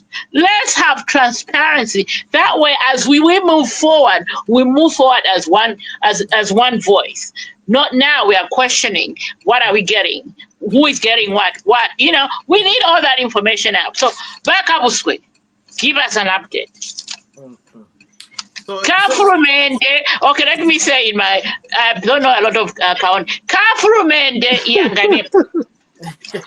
Look at our brother, what he has done about stopping export of raw materials. Right now, he is making car batteries, he's making electric battery cars in his own Traore. The young man can do it. We can stop it as well and start doing those things within a short period of time. Why are we sticking on to this old? We know that we're being exploited and our eyes are open. And what do you say? We're still doing Muzunga Chikonde. Imagine. Just one addition.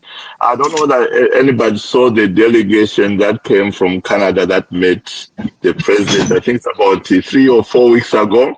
Yes. Like Lady Kinda said, when U.S. President Biden could hardly stand, but he made a trip. There's something. This is when you need to negotiate hard. The delegation that was meeting the president is all these big mud corporations here, the TD, Toronto Dominion, all these guys. Yeah, so they know there's something here. Yes. So I saw those CEOs when they came. The biggest bank in Canada came to Zambia. The CEO for the biggest bank in Canada came to Zambia and sat with the president. Then they know there's honey. Okay. Yeah. So and you know how the Americans did it? First of all, we sent Kamala Harris. Yes. You know why? Because they know we are excited. Oh, Kamala Harris, lived in Zambia, blah, blah, blah. Because, us, we like photo ops. Mm-hmm. So that's what we're talking about. Kamala Harris came to tell Haga in the Robito corridor, just sign. Yeah. And then Biden, he was there limping, coming all the way. Limping. He was limping. He was not in good health at that time still. But still he came to come and see where the honey will be coming from. I'm telling you guys, let's work up. So Makalinda, you asked an important question about the mapping system.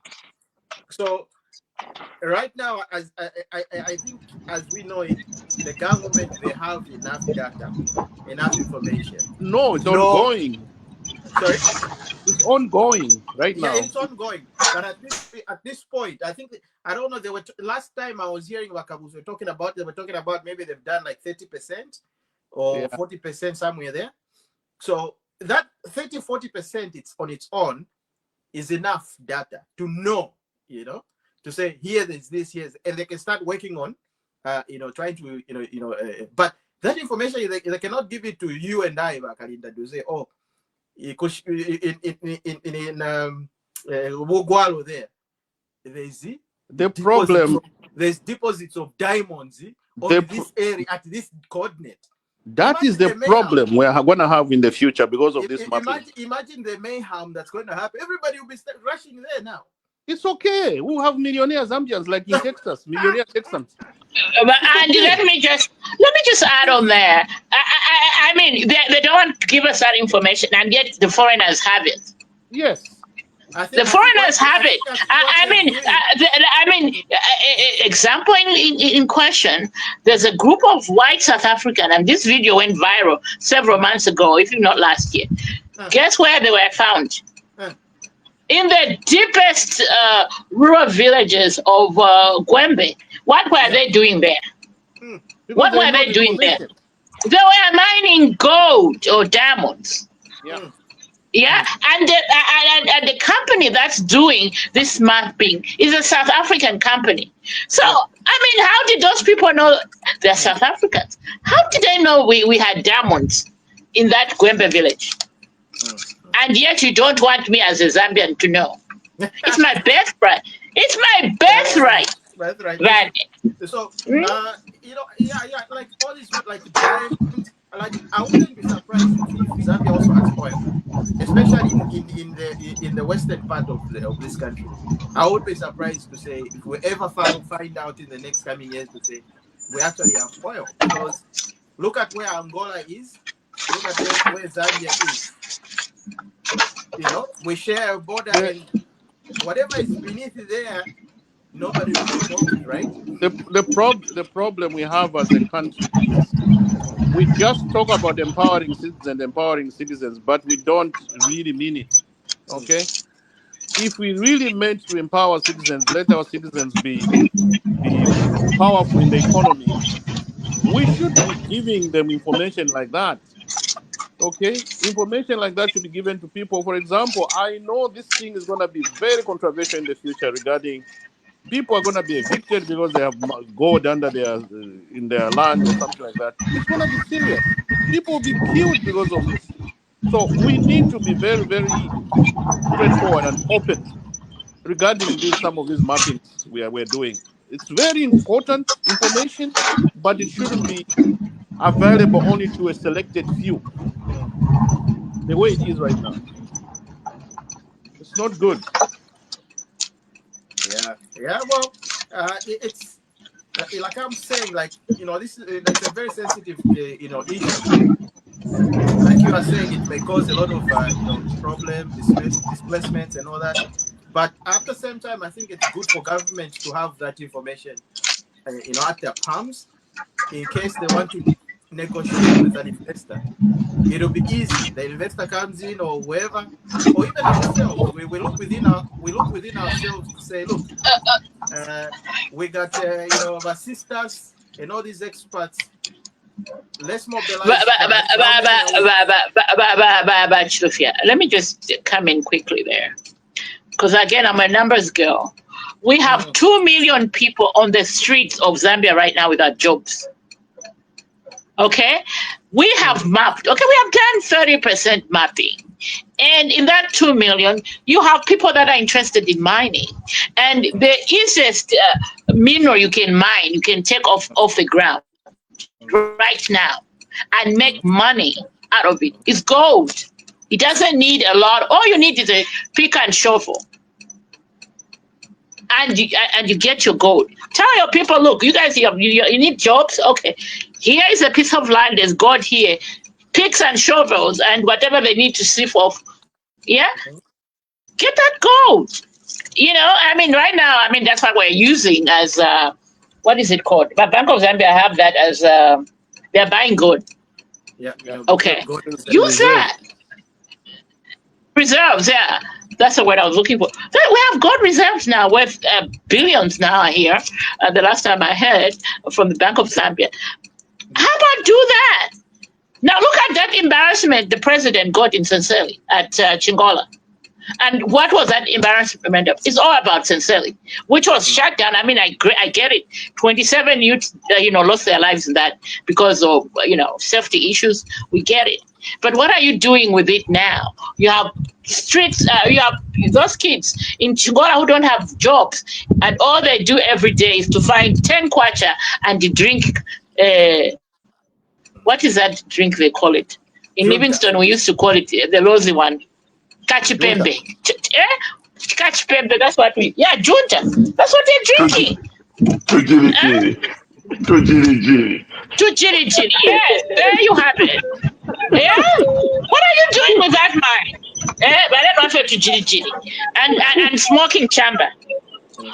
Oh, come on, let's be serious. Bakabuswe.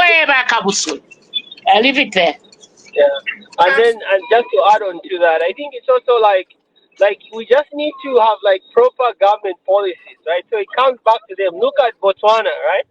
Look how protective they are of their minerals. They know it's valuable, right? So the more valuable a mineral is, the more protection you need to have, right? Like you have to put your people first in all these policies that you make. You can't always give the advantage to the investor, right? Because they will just take advantage of us. So we need proper government policies. All this Lobito, we sing a song, it looks good, but if we don't have a good policy to say, hey, we need that direct investment to our people, then we're just gonna keep being in the same spot, right? Yeah. Well, gentlemen, I think we're coming to the end of the program. This topic is pretty much huge. Am I a gentleman? Gentleman. Them see. I apologize, my dear lady. I apologize, my lady. Can you please forgive me? Anyway, because of Arsenal, I forgive you. Okay. So let's wind up. Let's conclude the whole conversation, gentlemen and lady. Let's conclude the whole conversation.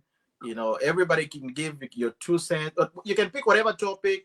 Give your last words. Let's conclude, because this particular one, like I said, I'll send the information that I have so far. I'll send it to you guys, so that you can also read it and judge for yourself. and then we will start gathering more information during the course of the week, and maybe next week when we meet again, we'll be better informed and stuff like that. But your concerns are my concerns. The concerns that we've raised here so far are every Zambian's concern. We don't want to be taken advantage of. And nobody's willing to be taken advantage of, especially in the 21st century. I mean, those days are gone. Those days are long gone, where we would just sit and fold our arms, where they made decisions for us. I think this time around, we sit on the table and make decisions together. I think that's I'll be wrong, but I think that's what it is. You know what I mean? Like, we never had any control of our minerals, all through the 60s and 50s and all these other years. They were making decisions for us, and they were extracting minerals, whenever they wanted, and built cities in other countries. Okay, so let's start with the lady, Kalinda, since you're the lady here. We start with you. Your last words. Yeah, I don't know if you want to still talk about this or any other topic, but let's start with you. Then we go All to right. Danny All and then right. All right. Bakabuswe, I need an update on what are those people? The owners of Mupani. Who are those Indians? What's their name? I've forgotten. I need an update on those Indians at Mopani. the Are ones that they? Bakazia hates. Yes, I want to know if they are meeting the benchmarks. I want to know if the $20 million they promise my people in Nampundwe, Mwembeshi area, my people in Chingola for social responsibilities, are they meeting that? Are they meeting the benchmark? Because if they are not, they shouldn't be in Zambia at all. We should be thinking about bringing other people back up. I need an update on that. And on a final level, I'll be hosting the Bantu TV podcast tomorrow. So if anybody is interested, please, I'll share the link. Come and join me at about 2:00, and we will talk more on. We'll give more updates on the political situation in the country, where we are going. Is it going to be a landslide for the UPND in the next elections, and all those good things are in there. Fantastic. But Danny? Okay. For me, I'm so excited about under 17 boys. I've been watching them. The boys are fantastic. Oh, yeah. I saw that game. They are playing the World Cup. The man. boys are simply fantastic. We need to keep that team together. Let's not split the boys. The problem with Zambia, the biggest problem we have in Zambia, are our coaches. Our coaches are the ones that destroy our football. We don't have good coaches that keep the teams together. They the players together. They are always splitting them. Every game we play has different configuration and everything. Coaches. We always get it wrong. We have the talent in Zambia, but we don't know how to employ the coaches for these boys. So let's keep these boys intact the way they are.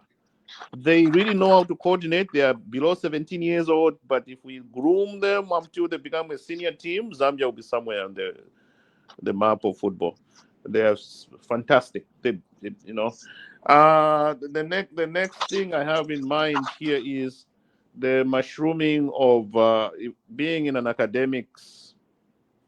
I'm worried about the mushrooming of so many institutions, the so-called learning institutions in Zambia. It's like every corner there's this university of something, college of this, college of that. Nothing everywhere. Everywhere. I'm saying this because, to be honest, if the quality we're giving, because one of my responsibility as a Zambian is to help these kids back home. And I get these applications to these institutions, which when I Google, they don't even appear on Google. And then saying, you're going to this university? Yes, I want to go and get a bachelor's of public health. It's like public health is a huge program in Zambia right now.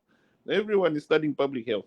So and I say, why is the government allowing this mushrooming or whatever? So I paid some money to this institution, and then it disappeared. So I'm one of the victims of these mushrooming things, and then it just disappear with the money of the kids. So the government, Yanganepo, this it's too much to have these little learning institutions all over the country. Thank you. Mr. Oscar Mwanza. Oh, I have lots of issues. Okay, so I'll quickly go through them. It's supposed to be a summary anyway. With gold is everywhere. I tried it in Mombwa. The excavator, they call them excavator, right? We had rented. It was actually pulled to go back to Chisamba. And when I asked Chisamba, the boy said, "Oh, yeah, there's a lot of gold. Actually, Chisamba gold is even easier than Nyakumumbwa. Some of those farmers that you see around that area, they are not just farming agricultural products. There's also some mining going on. So the government with this mapping and what we need to pay attention on this. And even in Mombwa, because I tried it, is foreigners. Lufunsa, the outskirts of Lusaka there on your way to Luangwa is foreigners. So it's foreigners, we are still bickering and foreigners are cashing in on that one. Wow. Second topic I want to talk about is the Dangote visit. I think I missed that when you guys, when I stepped out. I hope the president took note. I'm one person who believes in free education. I'm here because of free education from Kaunda days. But I don't believe free education is going to cut everything. Where are those jobs? The jobs are not there. Even if those free education, when for finished, there's no free education. We need to start creating trades, low value jobs, and those kind of things to absorb all this free education we're talking about. He talked about low-hanging fruit, of which one of them talked about power. This power is killing us. Even at the farm, when I call the boys, they are complaining. We have coal. Forget about this clean climate change agreements we get ourselves into. The technology is there now to produce clean power from coal. There may be pollution, but it's not that bad.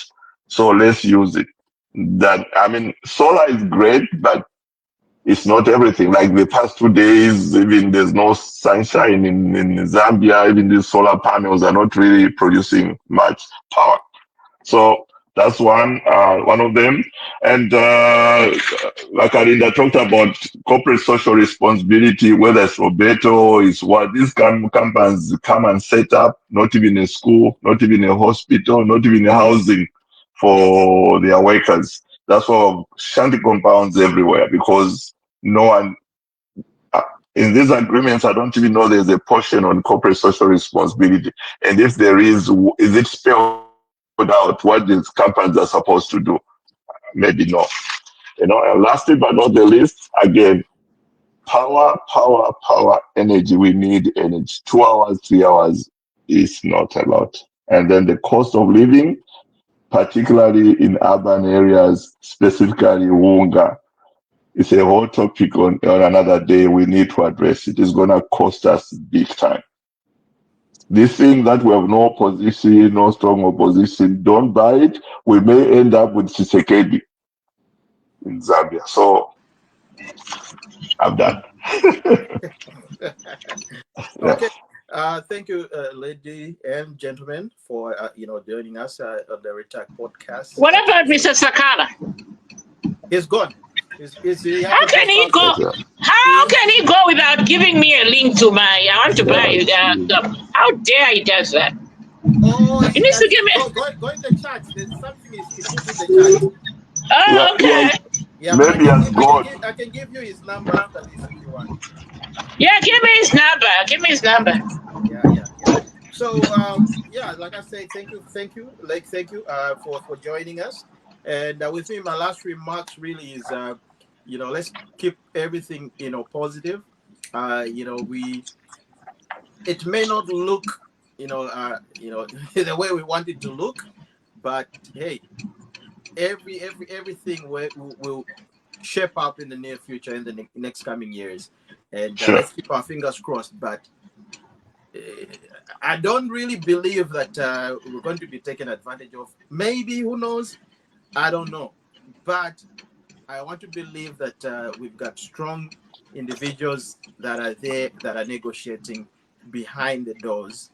And I don't think this is the Europe of the 50s that is there now. And it's not the Zambia that was in the 50s that is there now. So I think there's a huge difference. Okay, so Zambia forward. And thank you, ladies and gentlemen. Let's meet next week. And for now, let's close up. Oh, before you go, Mr. Rachel, I just want to mention you support me, you guys. I'm standing in Nainepa PF. You want to make sure the votes are split, eh?